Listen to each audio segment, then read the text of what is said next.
So here's two good times I did have. Now, keep in mind, it's not like I'm gaining any skills or figuring out my actual problems during these events, but they were pleasant memories, and I did get a lot of these vacations on or time to go in a big house. Or there was another person named Dan who I got to experience a big house and a pool, and it was always positive, and I did learn skills. But there was a lot of good vacations with my father. um, my mother kind of ruined them sometimes, but as far as the vacation itself or my father, it was pretty normal. My mother kind of ruined it, yelling at me and trying to blame me for people making noises on the other side of the wall, having sex and stuff like that. Make it saying that I'm doing it or something. And after a while, it became apparent, I'm sure, that it wasn't me and it was two people having damn sex. It was pretty damn funny.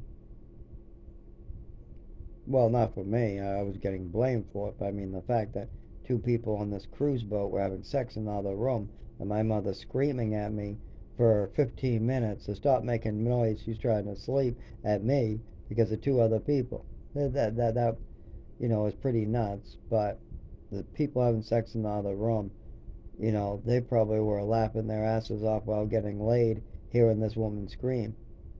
Anyways, but other than that, and maybe accidentally spitting out a big sip of gin, I went to plop two pills, get a bottle of water real quick, and I tried to sip it because there was no cups to drink or take it out of the sink. There was no way to get the sink water, so I had to use a bottle, but all the bottles were full and it said water on it.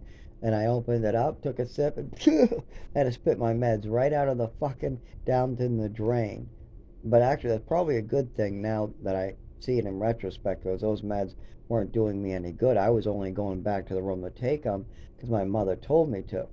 My mother said, take the pills in the room that are set up for you. So I went in the room, I took the pills, put them in my hands, put them in my mouth, then looked for water, ran the sink, couldn't quite tell that the sink was, you know, low. So I put my head down there and I go, oh, the pills are almost falling out. Oh, no, no.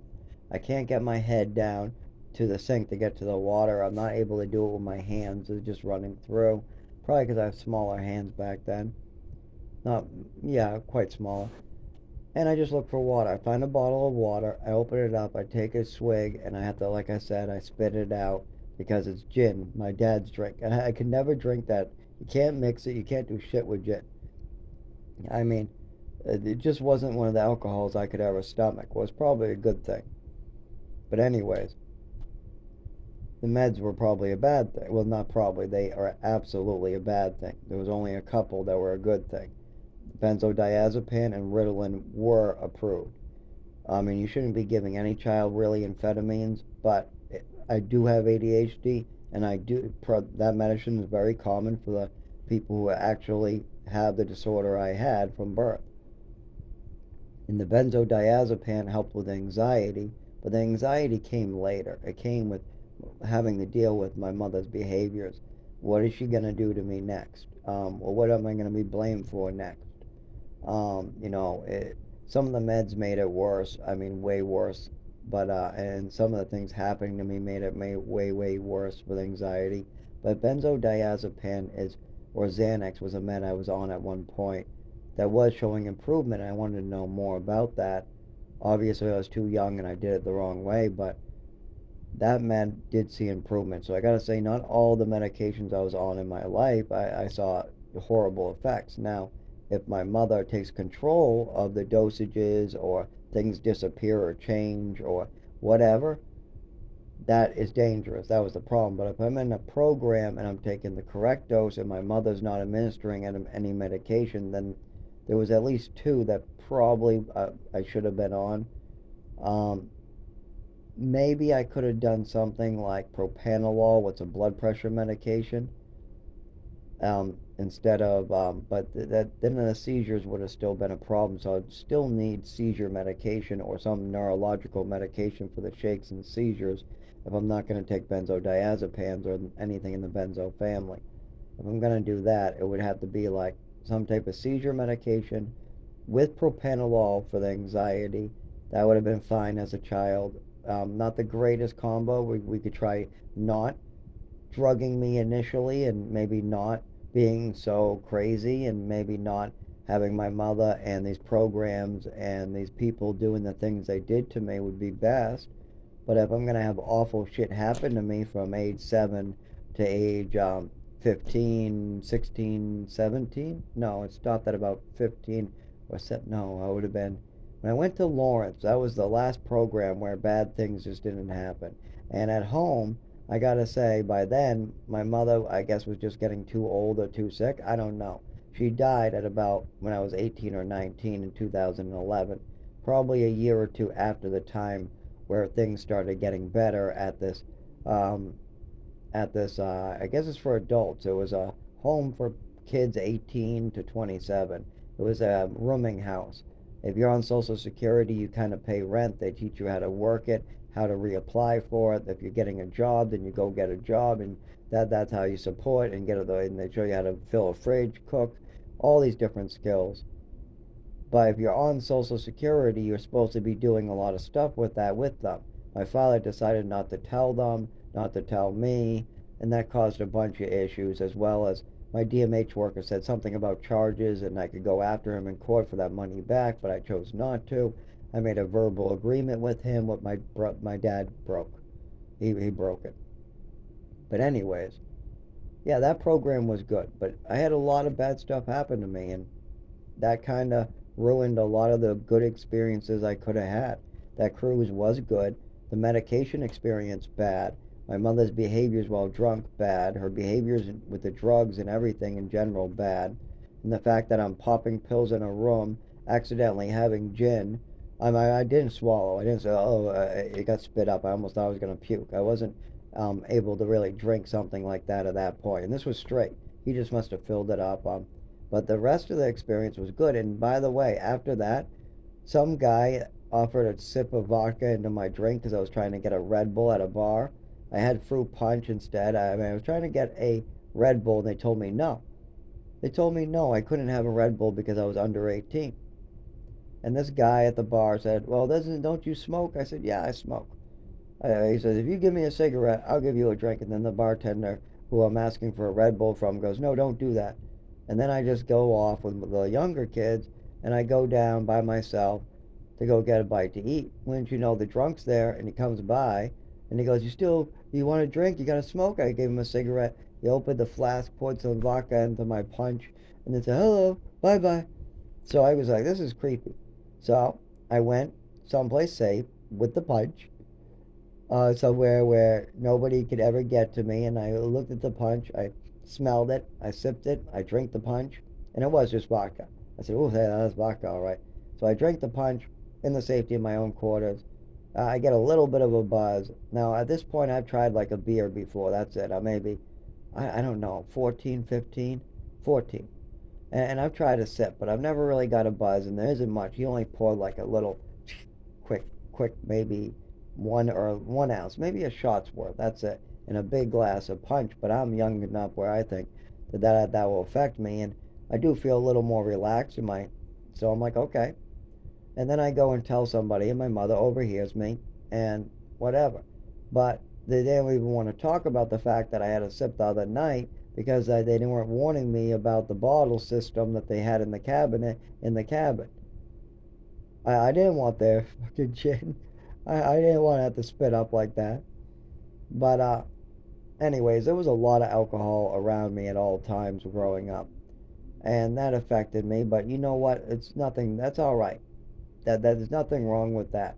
They maybe could have kept it a little more out to eat, away from the children, but that's not their fault one bit. Now, having the neurological disorder is my mother's fault. That started with a bunch of pills that she gave me, and her behavior showed she was hiding something, for sure. And her re-behaviors, the behaviors later, continued, and it messed with a lot of things that could have been great memories.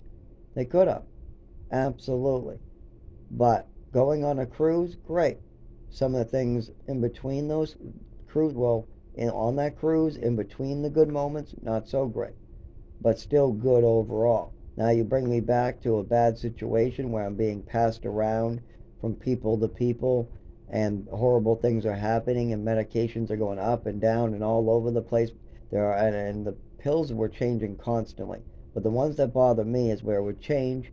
My mother would give me, regular ones for a week, then it would change just for a day. That was the problem. And that was in Westford. There was some crazy pill stuff going on in Westford. In Texas, not so much. In New Mexico, not crazy pills, just craziness. There's a crazy, crazy cabin up in New Mexico. That's a lot.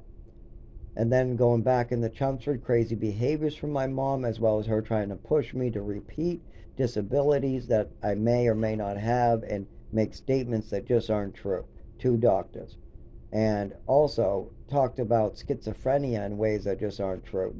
The things that she was asking me to say, or the arguments, or the things she said I did that I really didn't do, or the things that she heard or saw in the hallways while I'm asleep, and just there were nobody there. I wish there was, but I never had a single friend in Chelmsford really ever come over during day, night. It was my friends were miles away, and they didn't drive either. They were like in like New Hampshire or towns. We're talking like $150 taxi to probably see me. And at night, no one's seeing me. It just wasn't a possibility. It just wasn't happening. No daytime, no nighttime friends, no. But he'd pick me up and bring me out. Dan was the only guy doing that at that time.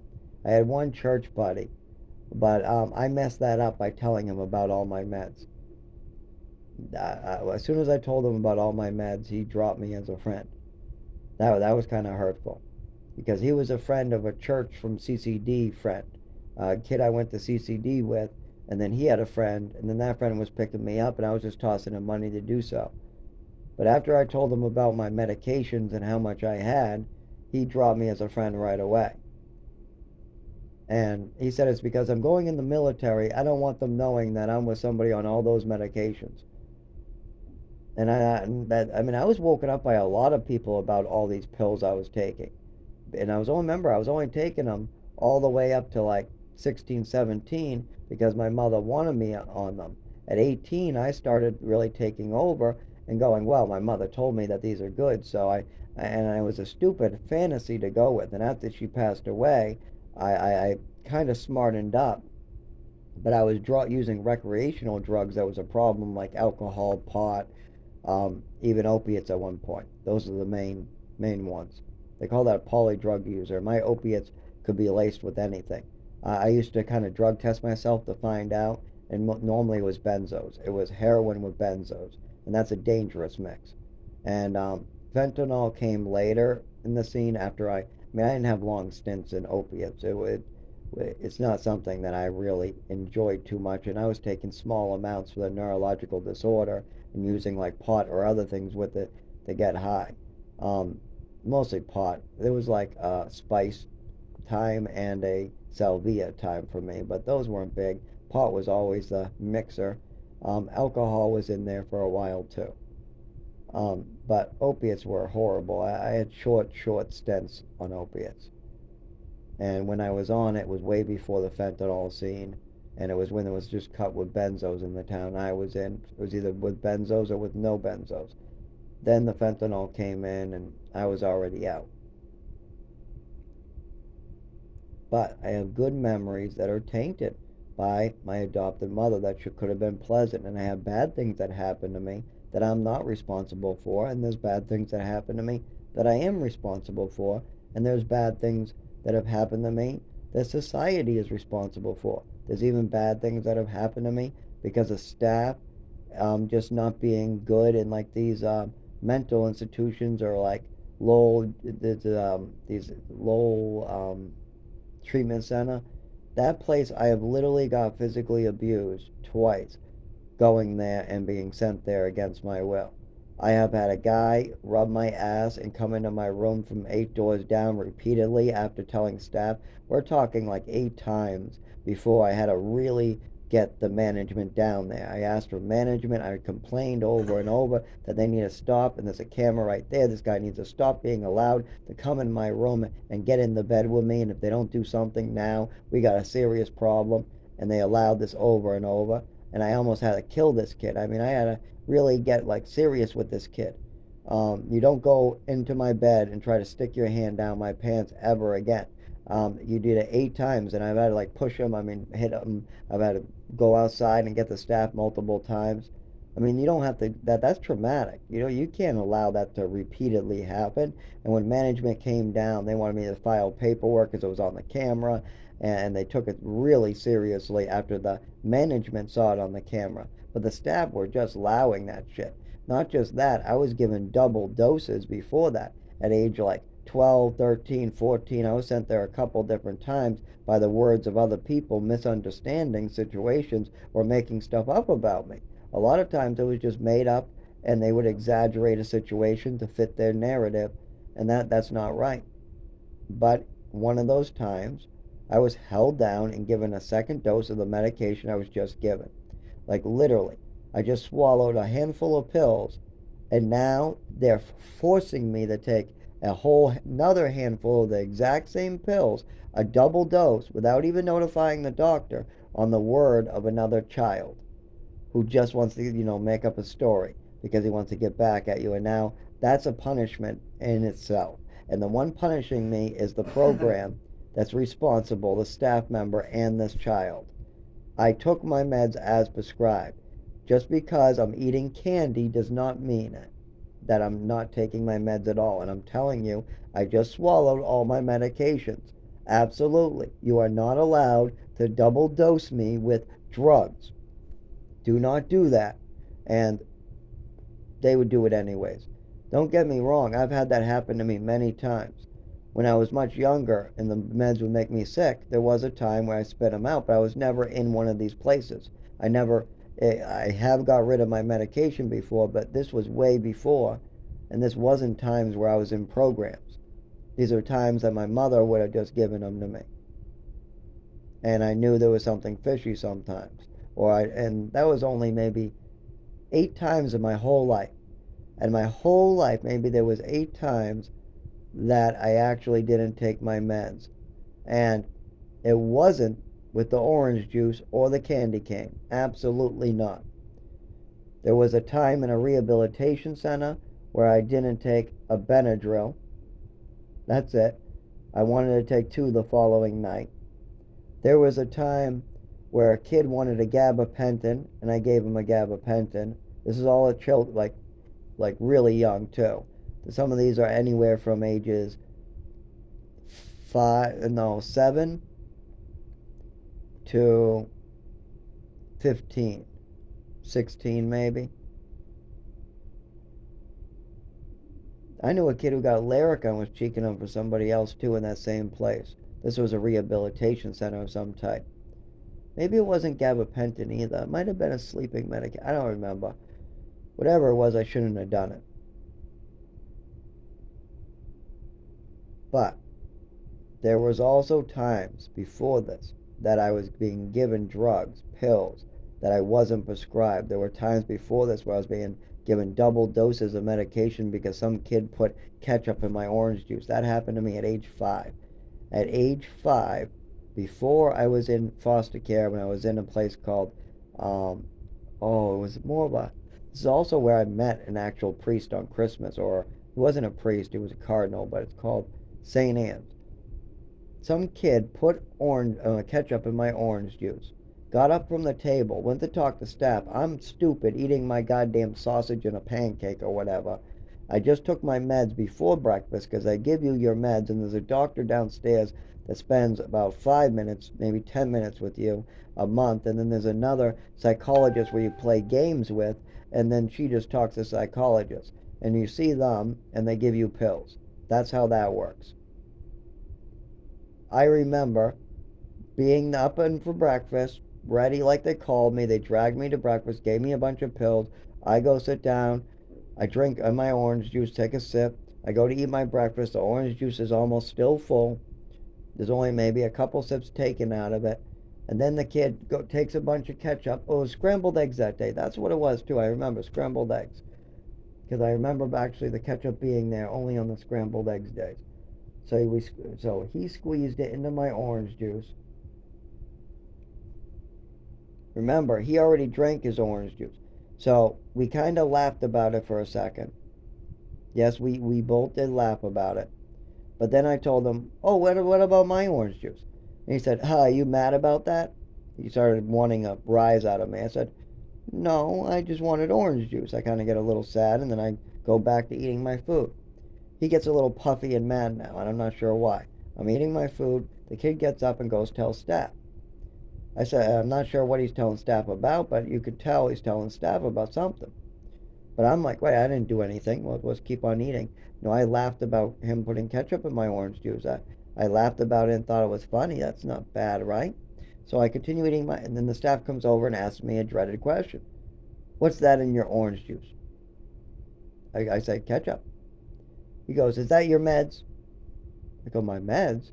They don't, for one, no, that's not my meds. This is not where you do your meds. There's no pour it out. You can see there's no meds. You know, I'm being very clear that no, there's no meds. I don't understand why she's thinking ketchup is meds.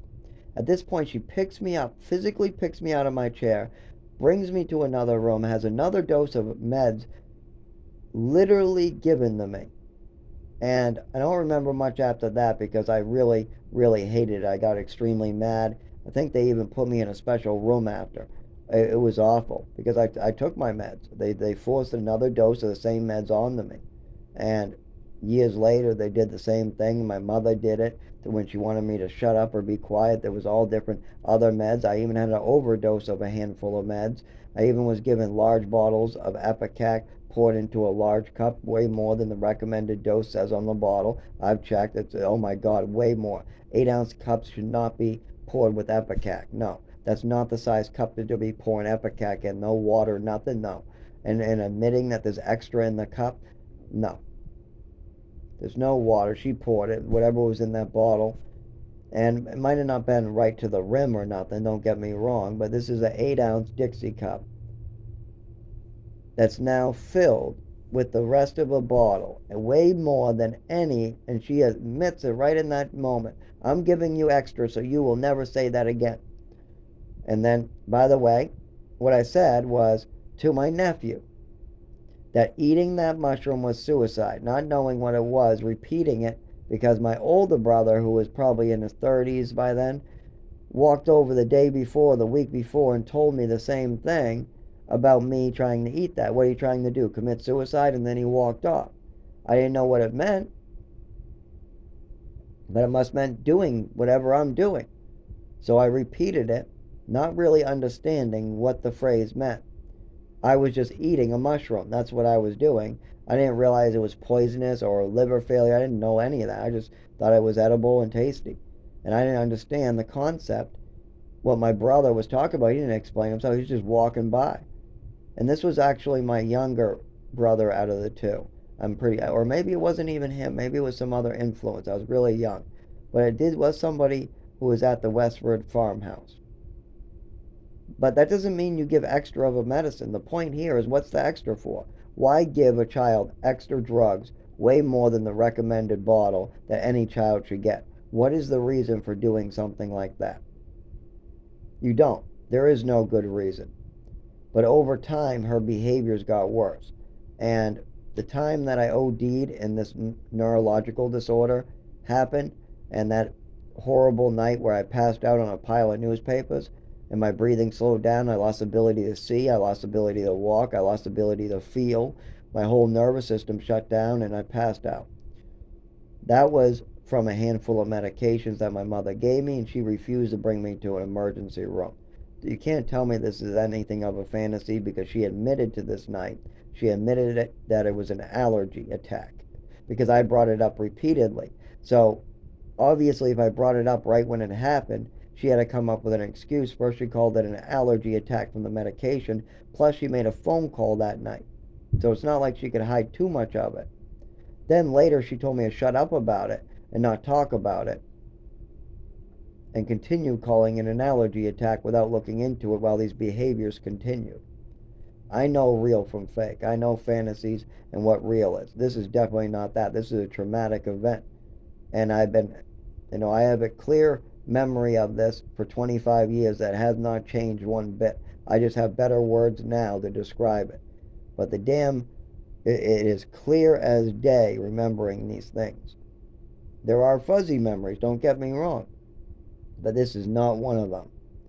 This is one that I have been trying to figure out my whole life, to figure out what is going on with my body and this night and these drugs and these pills and her behavior and my behavior and my dad's behavior, and then moving on as an adult.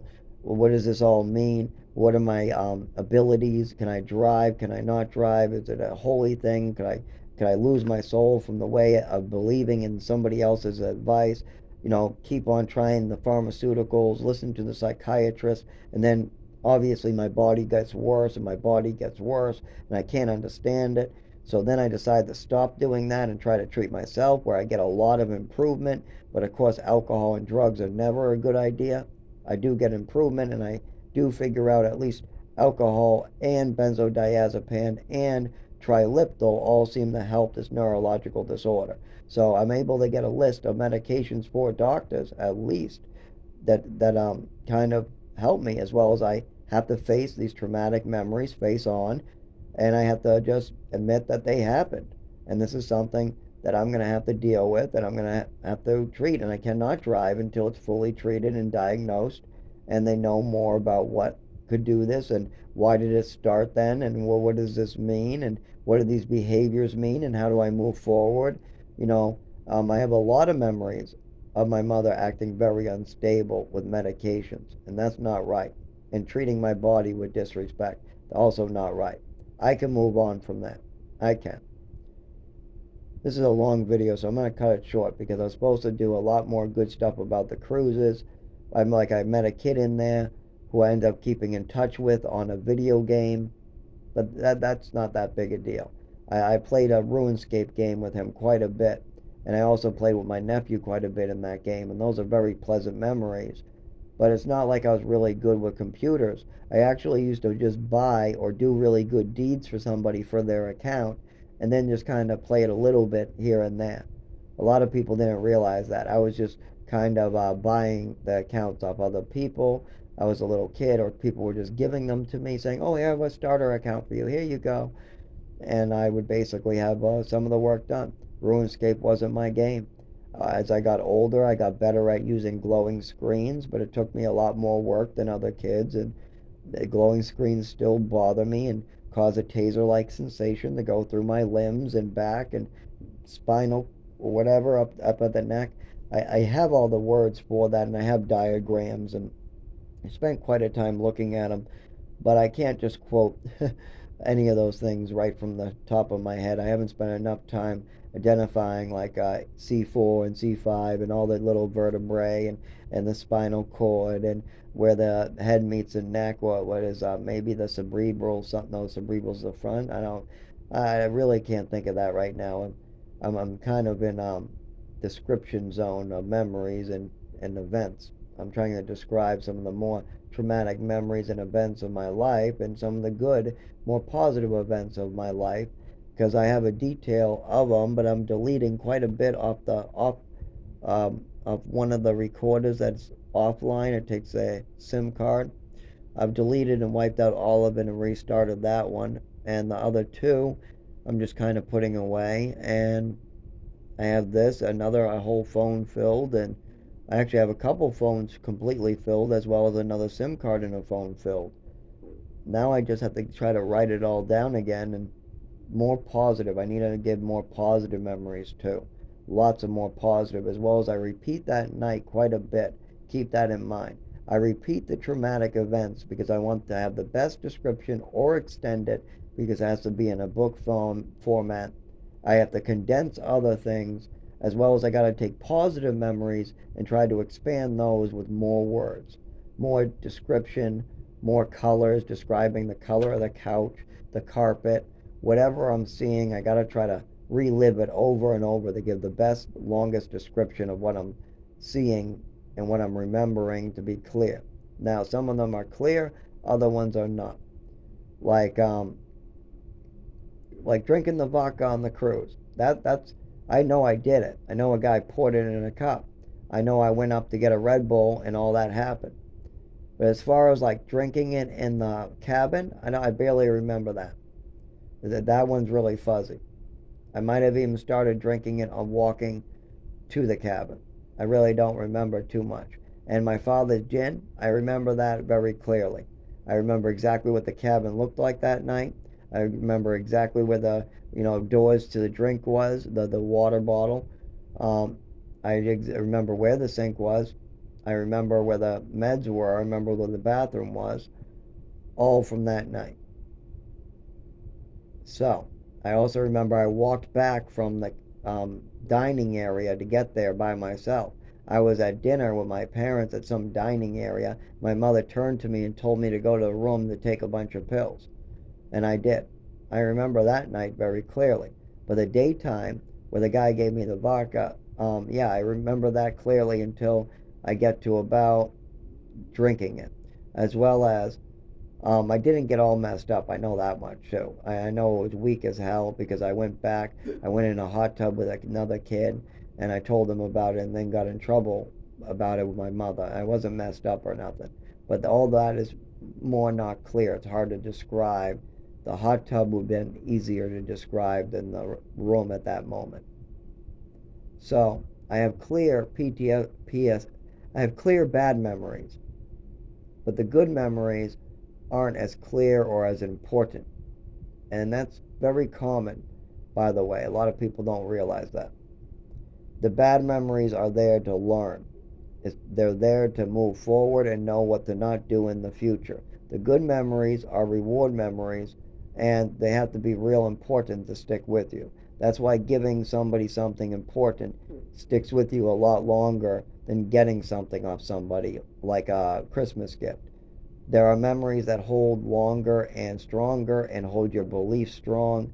And then there are memories that are bad that help you move forward and do better in society or in your own personal view. You always should be building yourself and changing to be a better person. Everybody should be always doing that. You always want to be a better version of yourself. Always. I'll end it with that.